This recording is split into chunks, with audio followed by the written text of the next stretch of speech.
Olivia Kelly Gant entered the world in Pasadena, Texas, on June 21, 2010. Born to Kelly and Jeff Gant. From the start, Olivia shared a close bond with her grandfather Lonnie, who affectionately called her Livi, while she called him Papa.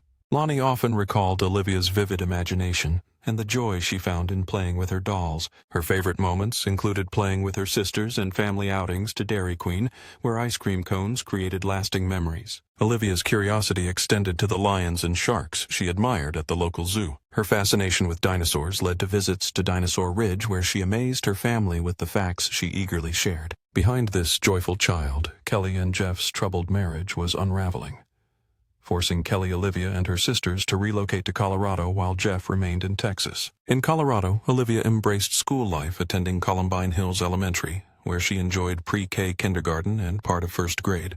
Back in August 2011, while still together in Texas, Kelly launched a blog that would soon become central to Olivia's story. Originally, this blog aimed to chronicle the health struggles of the two youngest girls. Early posts attributed non-Hodgkin's lymphoma and an unspecified autoimmune disorder to Olivia's older sister, then just 2 years old. However, medical records would later reveal the older sister was never diagnosed with anything more serious than ear infections. The blog painted a grim picture of Olivia's health, listing conditions like a misshapen head, developmental delays, seizures, a tumor excess brain fluid, and celiac disease. Subsequent investigations showed Olivia was free from these ailments, though some developmental delays might have been present.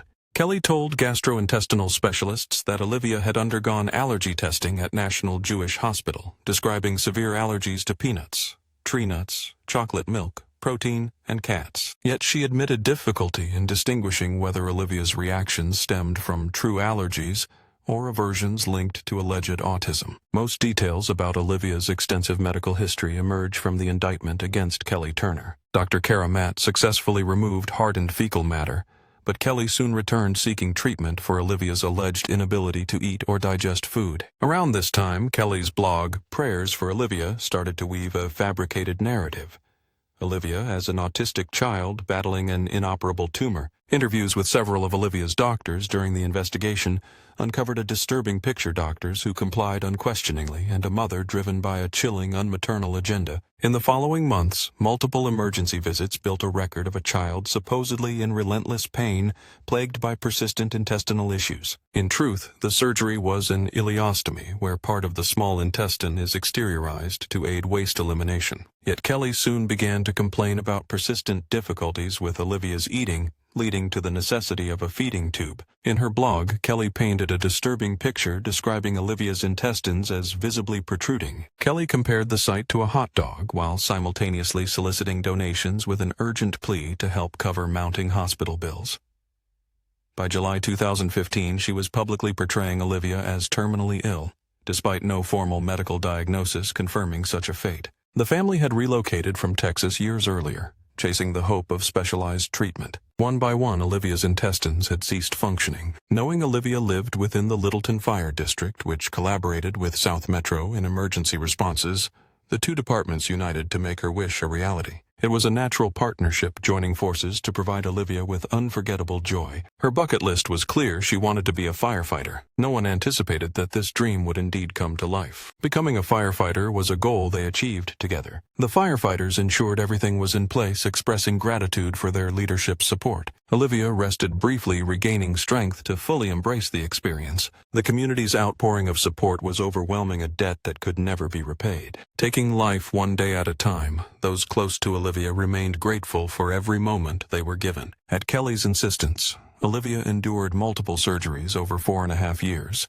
each intended to provide nutrition through increasingly complex medical means. While healing from an ileostomy, she was fitted with feeding tubes through her nose. This temporary fix soon gave way to a more permanent solution: the placement of a GJ tube. That procedure took place in January 2015. A GJ tube is a slender, soft tube inserted into the stomach, then threaded into the small intestine through the upper abdomen. It has several ports designed for medication delivery, patient comfort, and sustained nutrition. However, this method evidently failed because by June 2015, Olivia was transitioned to receiving TPN. Total parenteral nutrition is a last resort feeding option used when the gastrointestinal tract cannot absorb necessary nutrients. Long-term TPN demands a dedicated medical team to manage its many complications and adjustments. Infections and frequent modifications are part of this care. From 2017 onward, Dr. Jason Soden, a TPN specialist, became a primary figure in Olivia's medical team. Under police investigation, Dr. Soden disclosed that claims of Olivia rejecting her TPN were highly unusual. He emphasized that such rejection rarely occurs in patients. Despite Dr. Soden's efforts to reduce Olivia's dependence on intravenous nutrition, Kelly resisted, insisting they had already explored that option. Meanwhile, in June 2015, Olivia began occupational therapy with Jackie Kammerer, focusing on improving her ability to eat. Jackie Kammerer specialized in rehabilitating children to regain normal eating functions. By the time Olivia was discharged, she was able to consume age-appropriate foods with no difficulty swallowing or tolerating them. Tragically, normal eating did not serve Kelly's motives or attract donors, so she ceased encouraging Olivia to eat regular foods.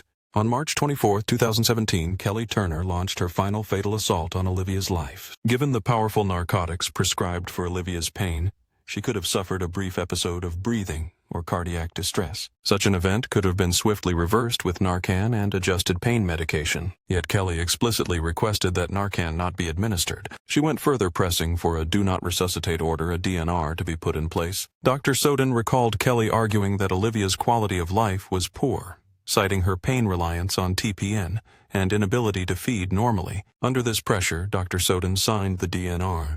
In a revealing interview, Olivia's pediatric surgeon, Dr. Beller, offered insight into Kelly's character and intentions. Having performed multiple surgeries on Olivia, including her G-tube and ileostomy, he was well acquainted with the family. Referred to complex issues like constipation and dysmotility, Dr. Beller noted Olivia's complicated diagnosis. Most strikingly, he described Kelly as a high-maintenance mother, unafraid to pursue surgery at any cost. Further testimony came from Dr. Robert Kramer, Olivia's first pediatric gastroenterologist. He spoke of Olivia's vivacious nature and expressed shock at her untimely death. He firmly believed Olivia was not a terminal patient. Additional revelations emerged from Dr. Seth Eidorfer, director of the Chronic Pain Clinic at Children's Hospital. He managed Olivia's pain treatment and spoke against placing her in hospice care. He explained to investigators his efforts to prevent withdrawal of care. He was clear Olivia was not dying. Kelly was presented with alternatives to withdrawing care, but she insisted Olivia's disease was life-limiting and her quality of life unacceptable. Olivia's grandfather recounted the heartbreaking sight of his granddaughter fading away, oblivious to the true danger she faced. He said Olivia did not understand she was dying. She was simply glad to leave the hospital and feel like a normal child. Once placed in the facility, Olivia was given only small amounts of melted popsicles and juice, just enough to wet her lips and mouth. Her grandfather witnessed Olivia open her eyes, recognize him, and whisper,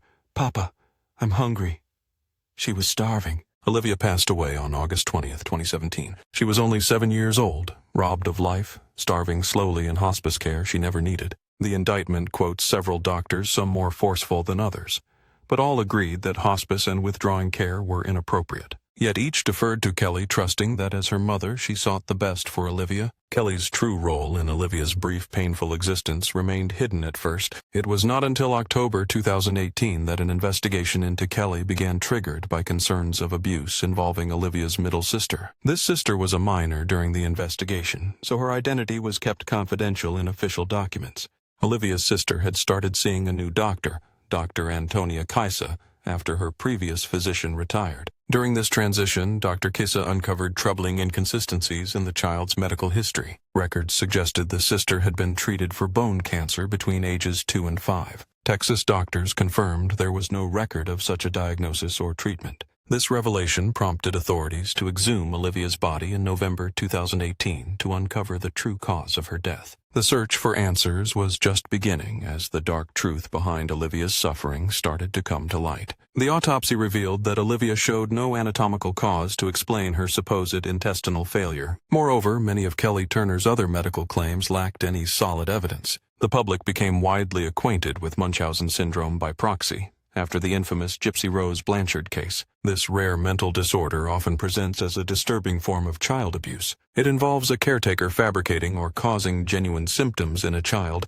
creating the illusion of illness. Though its exact origin remains unknown, caregivers frequently seek sympathy or financial gain through such deception. Despite its rarity, the medical community recognizes Munchausen syndrome by proxy as a serious concern. Faced with Kelly Turner's demands, physicians should have pursued guidance from the hospital's ethics board. Hospitals typically refer children to hospice only when a life-limiting condition exists, and withdrawing nutrition is considered only if feeding does more harm than good. Questions arose about possible ethical failures by Olivia's doctors, some of whom initially opposed the treatments Kelly insisted upon. Kelly ignored medical evidence stopping Olivia from eating normally, and forcing unnecessary treatments including anti-seizure drugs and high-dose narcotics. Yet the situation remained grim. One medical professional candidly admitted being shocked by the circumstances. Recalling a moment in the emergency room, Olivia had even stood and hugged the doctor, defying her supposed condition. The question arose sharply: who decided Olivia lacked quality of life, justifying a DNR order? The doctor engaged in frank discussions with Kelly Turner. Surprisingly, the conversations went smoothly. Palliative care became involved when the doctor expressed discomfort with the situation. The physician refused to sign the DNR. Doubt was cast on Kelly's claim that Olivia had no quality of life. The doctor made it clear that no one should be the sole voice in this grave decision. They insisted that Olivia deserved every treatment another child would receive. In the ensuing days, meetings and discussions unfolded to address this troubling scenario. An ethics consultation was formally requested. The palliative care team held several meetings to examine the case. Eventually, discomfort led one doctor to assume care from a colleague to distance from the troubling circumstances. Throughout these talks, the medical team debated how to proceed amid uncertainty. When faced with no clear answers, the question remained: what was truly wrong? The cause could have been intestinal failure, dysmotility, or an unknown ailment. No definitive test existed other than to challenge the existing treatment plan. Conversations considered the consequences of hospitalizing Olivia, but the presence of Kelly complicated any true evaluation. With a parent like Kelly in the room, medical staff feared an accurate assessment would be impossible. The dilemma was stark. What interventions could be safely removed or introduced? Such decisions carried enormous weight. During Olivia's final hospital stay, these challenges persisted. Despite many hours spent that day, no substantial discussion addressed Olivia's symptoms or signs. The focus remained fixated on the existence of a do not resuscitate order. In the physician's mind, this was a tragic and unacceptable situation. A DNR should not have been in place. Unable to find justification for the DNR, the doctor sought multiple opinions on the matter. Throughout the last admission, discomfort and ethical concerns with Olivia's care persisted. This doctor had never before had to review the care provided by another colleague in such depth. This unprecedented situation raised serious alarms. In October 2019, Kelly Turner faced indictment on 13 counts, including first-degree murder, conspiracy, and fraud. She had utilized GoFundMe, a platform for raising funds for medical needs, to solicit donations. Between July 2015 and August 2017, Kelly posted 100 updates, accumulating over $22,000 from 161 donors. To the public, Olivia was the beloved Bat Princess fulfilling a superhero wish through Make-A-Wish in 2017. Now her mother stands accused of fabricating her daughter's illness and ultimately causing her death at just 7 years old. I'm Alan Janet. This morning, Kelly Turner appeared in court where a judge lowered her bond. Her attorneys announced they have medical experts ready to challenge the prosecution's claims. Our Rick Salinger reports live from the Douglas County Justice Center in Colorado. Rick, this case is fraught with emotion. Good afternoon, Alan. Indeed, the tragic loss of a young girl makes this especially heart-wrenching. However, today's hearing focused solely on bond considerations. The prosecution requested a $4 million bond, while the defense pushed for a mere $10,000. The judge ultimately set bond at $250,000. Kelly Turner had been held without bond for 93 days prior. Now she finally has the opportunity for release. Kelly Turner stood accused of fabricating a heartbreaking lie, claiming her daughter Olivia was terminally ill, when in truth she was not. This deception allowed Kelly to raise funds for treatment, enlisting the Make-A-Wish Foundation, which orchestrated a grand Bat Princess party in Olivia's honor. Even local police and fire departments joined in granting Olivia's wishes with full support. A friend from Texas who traveled to visit Kelly soon voiced serious doubts about her truthfulness. In a chilling assessment, the friend declared that Kelly was not truthful, calling her mentally ill. She warned that nothing Kelly said could be trusted. The friend revealed that the lies Kelly told paled in comparison to the unsettling truth uncovered after the incident. An arraignment was scheduled for February 28th, marking a pivotal moment in the case. At this hearing, Kelly would face the decision to plead guilty or not guilty to the charges against her. The donor fraud investigation peeled back layers surrounding the Make-A-Wish Foundation's lavish Bat Princess celebration for Olivia. A grand affair. The party included a limousine ride, an elaborate costume, and extravagant decorations at a stunning venue. Olivia, adorned in a cape and bat mask, played out an imaginary tale where she teamed up with Batman to rescue two princesses. This elaborate fantasy came with a price tag exceeding $11,000. Deeper inquiry revealed that Jeff had been instructed to remove all three girls from his insurance plan, despite no claims being denied or problems arising. Kelly then enrolled the children in Colorado's Medicaid program instead. During enrollment, she provided an incorrect Social Security number and even applied for benefits for her absent husband, who was not living in Colorado at the time. Medicaid later estimated that these inaccuracies led to an overpayment of about $540,000. Moreover, Kelly solicited donations from various individuals under the guise of covering Olivia's funeral expenses. The local real estate community in Colorado supported a charity named the Professional Miracles Foundation, dedicated to families with gravely ill children. One realtor, Mike Dugan, personally handed Kelly a $3,000 check, which she deposited in mid-August. Yet the Heffelbauer Funeral Home and Seven Stone Cemetery confirmed they never received any payment from Kelly. Facing 13 serious charges, including first-degree murder and fraud, Kelly struck a deal with prosecutors. In January 2022, she pled guilty to negligent child abuse resulting in death theft and charitable fraud. This plea bargain led to a prison sentence totaling just 16 years. Despite the verdict, Kelly Turner continues to assert her innocence to this day. Olivia was laid to rest at Seven Stone Chatfield Cemetery in Littleton, Colorado. Her headstone, a simple large rock, bears the inscription, "Always be joyful," alongside a reference to 1 Thessalonians 5:16. This verse urges, "Rejoice always, pray continually.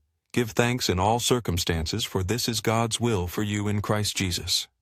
A fitting epitaph for a child who bore such a heavy burden. Olivia preferred princess dresses over hospital gowns and became a beloved presence at Children's Hospital Colorado. Her grandfather spoke with sorrow, describing his little granddaughter as a joy to be around. He painted a picture of a child full of energy, love, and care. Loving life fiercely, he now grieves deeply, advocating for hospitals to overhaul their mandatory reporting policies.